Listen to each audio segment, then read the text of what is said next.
Hello दोस्तों, कैसे हो आप सब। उम्मीद करता हूँ आप सब अच्छे होंगे।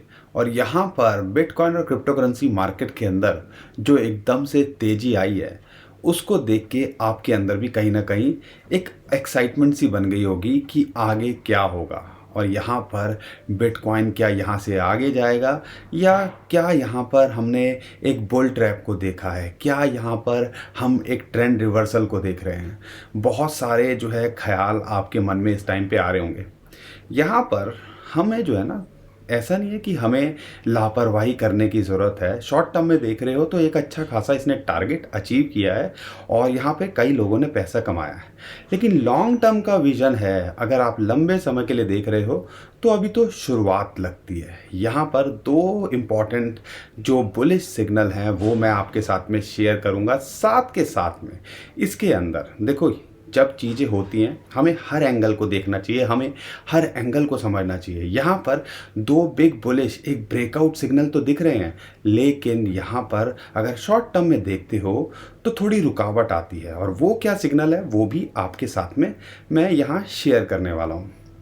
आपको शायद आज ही मेरा एक ट्वीट है, आपने नहीं देखा है तो मेरे जो है ट्विटर को फॉलो कर लीजिए। पर्सनली मैं वहाँ पे कोशिश करता हूँ लोगों के अगर कोई सवाल होते हैं उसके जवाब भी देने की। तो मैंने वहाँ पे एक शेयर किया एक चीज़ कि जब आप रास्ते पे चलते हो, रोड पे चलते हो, तो कहीं ना कहीं स्पीड ब्रेकर मिलते हैं और स्पीड ब्रेकर हमारी रफ्तार को धीमा करते हैं। और बिटकॉइन का देखते हैं $0 से $70,000 तक गया, स्पीड ब्रेकर मिले, रफ्तार धीमी हुई। और FTX हो, लूना हो, या ये बेयर मार्केट हो, ये जो है एक तरह से आपको बताते हैं कि भैया थोड़ा सा स्लो डाउन हो जाइए, सोचिए किस चीज़ में क्या करना चाहिए। तो ये स्पीड ब्रेकर का जो है आपको एक समझने का, या आप समझ लीजिए संभलने का मौका देते हैं कि हमें क्या करना चाहिए, किन सही क्वाइंस में रहना चाहिए। तो दो बड़े सिग्नल हैं जो मुझे लगा आपके साथ में शेयर करना चाहिए। वीडियो तो आप लाइक करते नहीं हो, मेहनत कराते रहते हो, तो उम्मीद करूँगा आने वाले टाइम के अंदर कुछ हमारा हौसला अफजाई भी करेंगे। तो यहाँ पे दो इम्पॉर्टेंट चीज़ें हैं जो अब आपको ऑब्जर्व करनी है। और मैं थोड़ा ट्रेंड रिवर्सल और लॉन्ग टर्म पर्सपेक्टिव से यहाँ बात कर रहा हूँ। एक जो इम्पॉर्टेंट चार्ट निकल के आ रहा है, ऑल टाइम हाई से जब हम बिटकॉइन का लॉ देखते हैं तो एक फॉलिंग वेज बनता है, या आप कह लीजिए एक एक तरह से एक ट्रायंगुलर फॉलिंग वेज टाइप का बनता है, जिसके अंदर बिटकॉइन ऑल टाइम हाई बनाता है या फिर एक रेंज के अंदर घूमता है, जैसा भी आपको चार्ट में दिख रहा है। लेकिन अगर मैं कंसीडर करता हूँ 2000 हमने 2017 में जो है ऑल टाइम हाई बनाया, फिर 2019 के अंदर ये लो पे आया, ऐसे ही 2000 हमने 14-15 के अंदर देखा था, ठीक है। और यहाँ पर फॉलिंग वेज बना, और उसके बाद जब उसने ब्रेकआउट किया तो हमने उस जो बॉटम बनाया था, तो इस टाइम पे जो $15,000 बनता है, तो वो फॉलिंग वेज का ब्रेकआउट यहाँ पे लगता दिख रहा है। एक तरह से ये भी एक बुलिश सिग्नल दिख रहा है कि आने वाले टाइम के अंदर हो सकता है कि शायद हमें $15,500-400 दोबारा देखने को ना मिले। लेकिन लंबे समय में देखते हो तो ये चार्ट एक उम्मीद, एक होप देता है कि शायद हम एक ट्रेंड रिवर्सल की तरफ या एक शुरुआत के अंदर हैं जो एक नए ट्रेंड की ओर हमें ले जाता है। इसके साथ में एक और चीज़ है जो आपको यहाँ पे समझनी चाहिए, वो निकल के आती है कि जो 21 वीकली मूविंग एवरेज जो एक अलग चीज़ है। देखो, डेली मूविंग एवरेजेस के अंदर, डेली कैंडल के अंदर देखते हो तो 50 एक इम्पॉर्टेंट पायदान होता है, 100 होता है, फिर 200 होता है, ठीक है। और इस टाइम पे बिटकॉइन 200 की बात करें उससे ऊपर ट्रेड कर रहा है, जो कि कहीं ना कहीं एक बड़ा बुलिश सिग्नल है। और वो बनता है लगभग $19,600 के आसपास। अगर वहाँ सपोर्ट बननी रहती है तो आने वाले टाइम के अंदर ये $23,000-24,000 को भी टेस्ट कर सकता है। लेकिन ये $21,000 पे रुकावट क्यों मिली, आपको मैंने बताया भी था, अगर आपको ध्यान में नहीं है, कि मंथली के अंदर कैंडल के अंदर देखते हैं तो 9 मंथली मूविंग एवरेजेस की बात करते हैं तो वो एक रेजिस्टेंस है जो कि लगभग $21,000 पे आता है। और इसी वजह से यहाँ पे ये कोशिश कर रहा है इसको ब्रेकआउट करने की। अगर ये कर पाता है तो आपको आने वाले टाइम के अंदर एक बड़ा खेल देखने को मिल सकता है, जो $23,000-24,000 तक बिटकॉइन का प्राइस ले जा सकता है। लेकिन अगर एक और चार्ट को ऑब्जर्व करेंगे वीकली कैंडल के अंदर, 21 वीकली जो आपके मूविंग एवरेजेस को इसने मक्खन की तरह ब्रेकआउट किया है। और आप देखोगे जैसे इसने 200 को ब्रेकआउट किया मक्खन की तरह। अगर ये इसके ऊपर ब्रेकआउट कर रहा है और वीकली कैंडल के अंदर यहाँ ये मेंटेन करता है, अगली कैंडल इसके ऊपर बनती है, ये भी एक बुलिश सिग्नल है जो इसको ले जाता है $25,000। अब वो क्यों?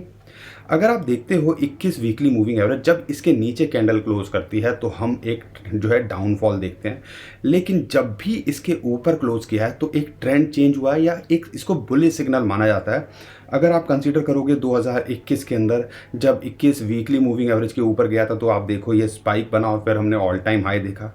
उससे पहले अगर बात करते हैं 2020 के अंदर इसके ऊपर जब इसने क्लोज किया तो फिर एक ट्रेंड रिवर्सल, ट्रेंड चेंज देखने को मिला और बिटकॉइन का प्राइस $60,000 के ऊपर चला गया था। तो इसको टेक्निकली एक इम्पॉर्टेंट सिग्नल माना जाता है ट्रेंड रिवर्सल को कंसिडरेशन के अंदर। तो अगर इसकी कंसिडरेशन लेते हैं तो कहीं ना कहीं ये भी हमें एक तरफ इशारा करता है कि भैया लॉन्ग टर्म के अंदर यहाँ पर एक ट्रेंड रिवर्सल और एक हम बुल रन की शुरुआत देख रहे हैं। लेकिन बुल रन ऐसा नहीं होता है, बुल मार्केट जैसे मार्केट ऐसे ऐसे गिरी है ना धीरे धीरे करके, पहले $40,000 पे टिकी, फिर $30,000 पे टिकी, फिर 20,000 पे, फिर $15,000 पे हिचकोले खाई। ऐसे ही ये $20,000, फिर 25,000, 30,000, 40,000 ऐसे ऐसे मार्केट चलती है। अब यहाँ पे देखोगे कि $5,000, 25,000, 25%, माफ़ कीजिए 25,000% तो बहुत ज़्यादा हो जाएगा बिटकॉइन के अंदर, 25% की छाल लगभग एक हफ्ते 10 दिन के अंदर इसने ली। तो यहाँ पर जब भी ऐसा पैराबॉलिक मूव आता है तो थोड़ी करेक्शन देखने को मिलती है और वो करेक्शन कहीं ना कहीं हमें यहाँ पर या थोड़ा सा बिटकॉइन ठंडा होता दिखता है। ठंडा मतलब थोड़ा सा रेस्ट करता दिखता है। और यहाँ पर कल जब नया हफ्ता शुरू होगा तो यहाँ पर जब बाबू लोग बैठेंगे हो सकता है वो प्रॉफिट बुकिंग के लिए देखें और बिटकॉइन $19,600 जो इंपॉर्टेंट सपोर्ट है हमने बताइए वहाँ ट्राई करता दिखे। वीकली के अंदर, मंथली के अंदर $21,000 आपको पता है रेजिस्टेंस है। यहाँ पर एक और इम्पॉर्टेंट रेजिस्टेंस है, मैंने वो बताया ना स्पीड ब्रेकर है, ठीक है। पॉजिटिव सिग्नल तो है लंबे समय में, लेकिन शॉर्ट टर्म में देखते हो और या लॉन्ग टर्म के पर्सपेक्टिव से भी देखते हो, आरएसआई को कंसीडर करना बहुत ज़रूरी है। और जब भी आरएसआई ऐसी होती है ओवर बॉट पोजीशन के अंदर थी तो यानी कि इस टाइम पे कहीं ना कहीं थोड़ा सा हमें या तो यहाँ पे थोड़ा ब्रीद आउट करता दिख सकता है 20-21 हज़ार की रेंज में, या यहाँ पर थोड़ा सा करेक्शन हमें आती दिख सकती है। क्योंकि जब भी आरएसआई 60 के आसपास आती है और पीछे का रिकॉर्ड आप जब भी लोगे कंसिडरेशन के अंदर लोगे, क्या है 2021 में बात करें, 2022 में, 2020 के अंदर, तो थोड़ा सा यहाँ पे बिटकॉइन ब्रीद आउट करता दिखा है पहले भी और अभी भी करता दिख सकता है, ठीक है, कुछ टाइम के लिए। और एक आधा बार ऐसा हुआ है कि इसने शायद आरएसआई को इग्नोर किया और यही चीज़ हम बताते हैं जब आरएसआई 30 के नीचे हो, ओवर सोल्ड पोजीशन के अंदर हो तो एंट्री बनाओ, देर सवेर में आपको उसका भी फ़ायदा होगा। और वही चीज़ कई बार हमें यहाँ पे उसका फ़ायदा मिला है। अब ये ओवरऑल सिचुएशन को समझो, यहाँ पर क्या हो रहा है। लॉन्ग टर्म के प्रोस्पेक्टिव से दो मैंने सिग्नल बताया आपको, फॉलिंग वेज वाला, उसका भी ब्रेकआउट लगता दिख रहा है। 21 वीकली मूविंग एवरेज के ऊपर ये क्लोज कर पाता है एक दो कैंडल तो फिर वो ट्रेंड रिवर्सल को कंसीडरेशन में लेते हैं। लेकिन आरएसआई की बात करते हैं और नया हफ्ता बाबू लोग जब बैठेंगे वो हमें थोड़ा सा बता देगा अगले ही एक हफ्ते के अंदर कि हम एक्चुअल में किस पोजीशन के अंदर बिटकॉइन और क्रिप्टो करेंसी मार्केट को लेके हैं। और ये मत भूलिएगा ऑल्ट सीजन की अगर कंसीडरेशन लेते हैं तो बिटकॉइन यहाँ पे थोड़ा रेस्ट करता है तो ऑल्ट कॉइन्स को मौका मिलेगा ग्रो करने का और ऑल्ट कॉइन्स आने वाले टाइम के अंदर जो है कहीं ना कहीं एक्सप्लोड करते दिख सकते हैं। इस चीज़ को आपने ध्यान रखना है। तो दोस्तों ओवरऑल सिचुएशन समझ में आई होगी आपको। मार्केट के अंदर एक ट्रेंड रिवर्सल बुलिश जो है सिग्नल बहुत सारे मिल रहे हैं और पिछले हफ्ते 10 दिन से हम लगातार इस बारे में बात कर रहे थे। तो उम्मीद करता हूँ हमारी जो कंटेंट है हमारा वो आपके काम आता होगा और हमारी वीडियो को अगर आप पसंद करेंगे तो हमें और अच्छा लगेगा। तो वीडियो को लाइक ज़रूर करके जाइए, चैनल को सब्सक्राइब ज़रूर करिए, हमारी फैमिली का हिस्सा बनना बिल्कुल मत भूलिएगा। बाकी और कॉइन्स के ऊपर हम वर्किंग कर रहे हैं, जल्दी आपके साथ में उनको भी शेयर करेंगे, लेकिन मुझे लगा ये इंपॉर्टेंट चीज़ है आपके साथ क्यों ना शेयर किया जाए। तो उम्मीद करता हूँ वीडियो पसंद आई होगी तो लाइक ज़रूर करके जाएंगे, चैनल को सब्सक्राइब ज़रूर करके जाएंगे, हमारी फैमिली का हिस्सा बनना बिल्कुल मत भूलिएगा। ट्विटर टेलीग्राम को फॉलो कर लीजिए, बहुत सारी इंपॉर्टेंट इन्फॉर्मेशन अपडेट होती है जो हम वहाँ करते हैं, कई बार यहाँ मिस हो जाती है, उसका भी आप फ़ायदा उठा पाओगे। अभी के लिए विदा लेता हूँ, खुश रहिए, मुस्कुराते रहिए, कमाते रहिए, आपका दोस्त पंकज। थैंक यू, नमस्कार, धन्यवाद।